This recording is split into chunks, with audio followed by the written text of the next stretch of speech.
Hello Tiny Tot Buddies and welcome back to Tiny Tot Reviews. Ang i-review natin ngayon ay itong Yobo high chair na ginagamit ni baby simula noong 8 months old pa siya. So sinigurado muna namin that our baby can sit on her own bago namin siya pinagamit nitong high chair. Eto si baby nung first time niya na umupo sa Yobo high chair. Kaya huwag na tayo magpatumpik-tumpik pa. As you can see, meron itong detachable plate sa kanyang table. So, very convenient. Madali lang hugasan, then balik lang ulit pagkatapos. And, itong pinakaupuan niya, meron itong safety belts para ma-secure ang baby. Minsan may kalikutan ng mga junakis, kaya i-seatbelt lang para di mahulog.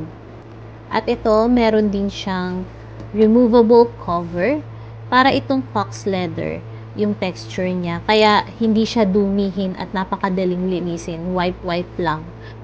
At saka, hindi masyadong kumakapit yung stains. Tapos, tingnan natin tong back.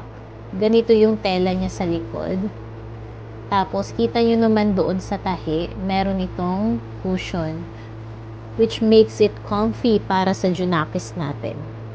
Pwede rin itong tanggalin since removable nga siya. Pwede siyang labhan kung gusto nyo. So, ako minsan nilalabhan ko talaga to. Tapos, itong pinaka-table niya, adjustable and detachable din. So, try na. Ibaba natin itong camera. Tapos, try natin tanggalin itong table. So, ayan. Natanggal na siya. So, ito, pinipress lang yan sa gilid kapag tinatanggal or kapag ina-adjust yung table. So, kapag ibabalik natin siya, ipapress nyo lang uli, then ilagay lang. So, ayan.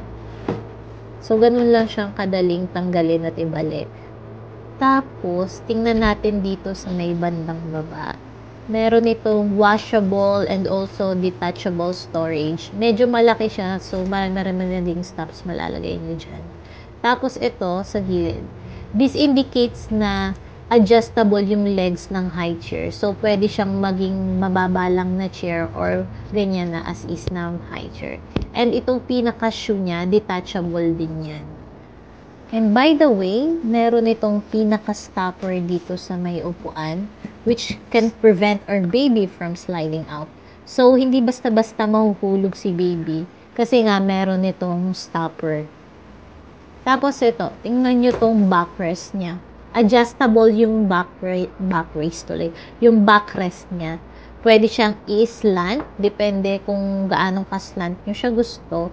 And kung gusto lang ni baby na chillax lang, ayan.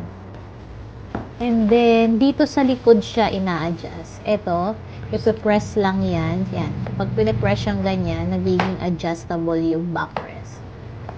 So, ganun lang din siya kadaling i-adjust. And ito nga pala, yung belt din is detachable. So, pwede nyo siyang tanggalin kapag gusto nyong labhan, lalo na kapag nagiging messy sa pagkain si baby. Tapos, kita nyo tong square na to sa gilid. So, ang function talaga niya is, ito, papress magkabilang gilid. Ayan, nako-compress yung legs ng chair. So, nagiging space saver yung ating high chair. Very ideal to sa mga small spaces. Kaya, kung gusto niya yung i-store na nakaganyan lang, pwedeng-pwede.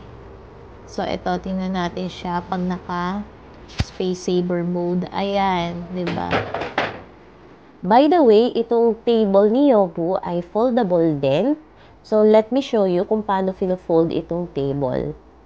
So, ito, sa ilalim, pinupull lang yan. Yan, pull lang yan para maitaas yung table. So, dapat both sides ipupull. So, let me show you kung paano pino-fold itong table ni Yobo. So, ito, kapa, then pull lang, and yan, fold.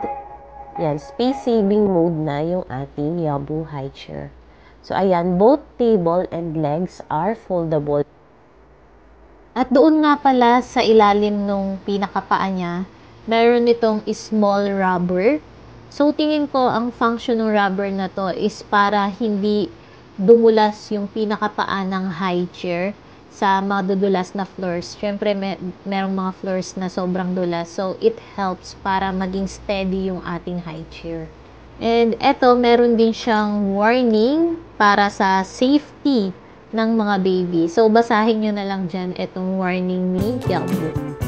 So, share na din namin sa inyo guys kung saan namin nabili itong Yobu. So, ito nga, dito namin siya nabili sa Lazada. So, kung titingnan natin dito, ayan yung itsura niya. Pwedeng mataas, pwedeng mababa. At ito, foldable yung plate at legs. Kaya, space saving din talaga siya. So, ayan nga. And, ito, ayun, booster seat nga pala ang tawag kapag yung upuan ay mababa lang. Tapos, high chair kapag yung mataas. And, ito, sabi dito, adjustable yung kanyang table and backrest, which is true naman. Actually, ganun nga siya. Ayan, yung pyramid na itsura niya, yun yung nagpapastable doon sa high chair. At yung mga tubes niya ay hindi basta-basta kinakalawang. And also, scroll down pa natin ng konti.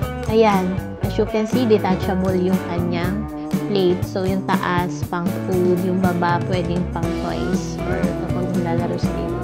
So, ayan, meron siyang seat belt and removable na seat, cover seat. And ito, meron siyang storage sa baba and yung bar, protective bar para hindi madulas si baby. And ayun, as you can see naman, kung ano yung kiniklaim nila dito sa online, yun din talaga yung meron siya na actual. Share na din namin itong picture ni baby nung first birthday niya. So, 'di ba, hindi lang pang araw-araw yung high chair natin, pang photoshoot din. So, ayan yung nag-open siya ng gifts at saka nagpa-picture siya doon sa kanyang photo booth. So, para sa amin, essential tong high chair. Bukod sa nakakakain si baby ng safe and comfy dyan sa high chair, it also helps builds her independence too. That's all for our Yobu high chair review. And thank you for watching. Please don't forget to like and subscribe para updated kayo sa ating Tiny Tot reviews. Bye!